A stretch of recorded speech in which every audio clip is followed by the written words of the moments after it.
காசாவின் கான் யூனிஸ் பகுதியில் தற்காலிக முகாம்களில் தங்கி வரும் பாலஸ்தீனர்கள் மழையால் கடும் சிரமத்தை சந்தித்து வருகின்றனர்.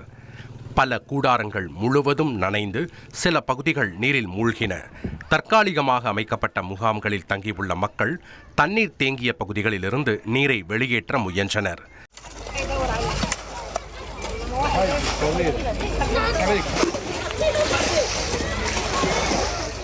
சுமார் 8,50,000 பேர் தங்கியுள்ள 761 இடம்பெயர்வு முகாம்கள் வெள்ள அபாயத்தில் உள்ளன. கனமழையை முன்னிட்டு ஆயிரக்கணக்கானோர் ஏற்கனவே இடமாற்றம் செய்யப்பட்டுள்ளனர். குறைந்தது 3 லட்சம் புதிய கூடாரங்கள் அவசரமாக தேவைப்படுவதாக ஐநா மற்றும் பாலஸ்தீன அதிகாரிகள் தெரிவித்துள்ளனர். தற்போதுள்ள பல கூடாரங்கள் மெல்லிய பிளாஸ்டிக் மற்றும் துணியால் செய்யப்பட்டவை என்பதால் அவை மழையை தாங்க முடியாத நிலையில் உள்ளன.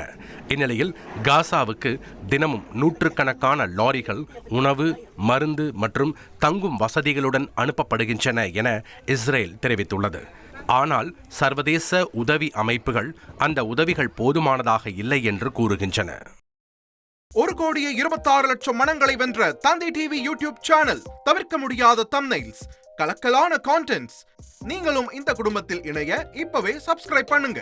அசுரபலம் கொண்ட எங்கள் டிஜிட்டல் கரங்களில் உங்கள் விளம்பரங்களை சேர்க்க வாட்ஸ்அப் பண்ணுங்க. 893988883778. Email advttv@dttv.in.